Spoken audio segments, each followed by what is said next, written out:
ମୋ ନାଁ ଲାଲୁ ଆମର ଜୟଦୁର୍ଗା ସାଂସ୍କୃତିକ ପରିଷଦର ମୁଁ ଜଣେ ସଭ୍ୟ।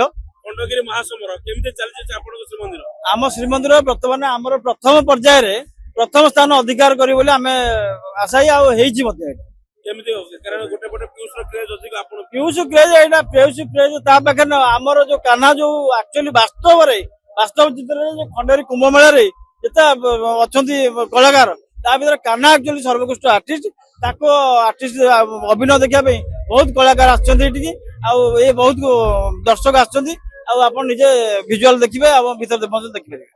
ମାନେ ଆପଣ ମତେ କେତେ ଟିକେଟ ଅଛି ବର୍ତ୍ତମାନ ପାଇଁ ହାଉସଫୁଲ ଅଛି କି ନାହିଁ? ଆମର ତ ପ୍ରଶାସନ ଆମର କରିଥିଲା 1800 ଟିକେଟ ଆମର 1800 ଟିକେଟ ବିକ୍ରି ହେଇଯାଇଛି। ବିକ୍ରି ହେଇଯାଇଛି? ଆଜ୍ଞା ଆଜ୍ଞା ଆଉ କେତେ ଦିନ ପର୍ଯ୍ୟନ୍ତ ଆପଣ ଆମର ଏଇଟା 5 ରାତି ହଉଛି ଶ୍ରୀମନ୍ଦିର ନେକ୍ସଟ 5 ଦିନ ହଉଛି ବିଶ୍ୱ ଦରବାର।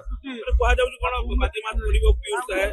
ପିୟୁଷ ନା ବାଜିମାତ ଶୁଣ ପିୟୁଷ ବାଜିମାତ କଲେ ମଧ୍ୟ କାହ୍ନା ଏଇଠି ବାଜିମାତ ନ କରିବ ବୋଲି ତାର ସନ୍ଦେହ ନାହିଁ। କାହ୍ନା ଆଜି ପ୍ରଥମ ରଜନୀରେ କାହ୍ନା ଆଉ ଟିକି ଅପା ତାଙ୍କ ପ୍ରଥମ ରଜନୀରେ ତାଙ୍କର ନିଜସ୍ୱ ପରିଚୟ ନିଜେ ସୃଷ୍ଟି କରିଛନ୍ତି। ମାନେ କିଏ ୱିନର ହବ ଏଥରକ? 100% କାହ୍ନା ୱିନର ହବ।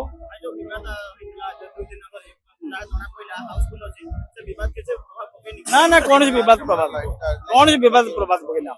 ଆଚ୍ଛା ଆପଣ କାହିଁକି ଏଥର ଭାବିଲେ ଯେ ଆପଣ ଅନୁଷ୍ଠାନକୁ କାହ୍ନା ଆସିବେ ଟିକି ଆସିବେ? ନା ଆମେ ଆଗରୁ ସିଲେକ୍ସନ କରିଥିଲୁ ଯେହେତୁ ଆମର ଗୌରୀ ଗର୍ଣ୍ଣାଟ୍ୟ ଆମେ ପ୍ରଥମେ ରାଣୀ ପଣ୍ଡା ଯୋଉ ଆର୍ଟିଷ୍ଟ ଥିଲେ ଆମେ ଗୌରୀ ଗର୍ଣ୍ଣାଟ ବୋଲୁ ସେଇ ନିଜ ପରିଚାଳକ ଯେ ଆମର ପ୍ରମୋଦ ସ୍ୱାଇଁ ତାଙ୍କର ନିଜ ଅନୁଷ୍ଠାନ ଏଇଟା ତେଣୁ ସେ ଅନୁଷ୍ଠାନ ଯେହେତୁ ବନ୍ଦ କଲେ ଶ୍ରୀମନ୍ଦିର ଆମ ଅନୁଷ୍ଠାନକୁ ଦେଲେ।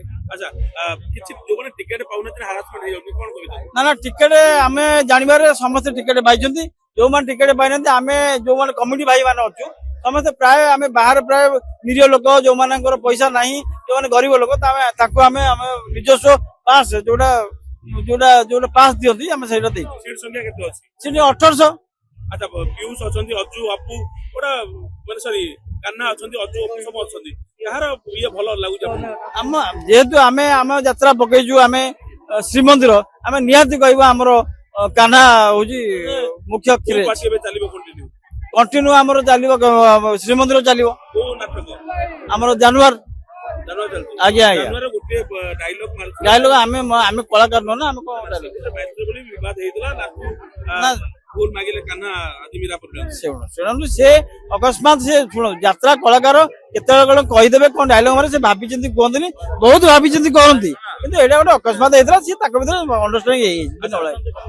ଆଜ୍ଞା ହଁ ନିହାତି ତାପରେ ବିଶ୍ୱ ଦରବାର ଆସିବ।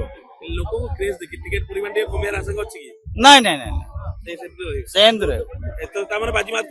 100% ଜୟ ଦୁର୍ଗା କ୍ଲବ ସାଂସ୍କୃତିକ ପରିଷଦ ଆମେ ମାନେ ସମସ୍ତେ ଯେତେ ସଭ୍ୟ ଅଛୁ ସମସ୍ତେ ଏ ବର୍ଷ ଆମେ ଆଶାୟୀ ଅଛୁ ଆମର ଭଲ ବ୍ୟବସାୟ ହବ ଏବଂ ସମସ୍ତେ ଦର୍ଶକ ଭଲସେ ଦେଖିକି ଯିବେ। ସକାଳୁ ଆମର 7:30 ଭିତରେ ଆମର କାଉଣ୍ଟର ଖୋଲି ଯାଉଛି ତାପରେ ପୁରା ଟୋଟାଲ ରହୁଛି ରାତି 12ଟା।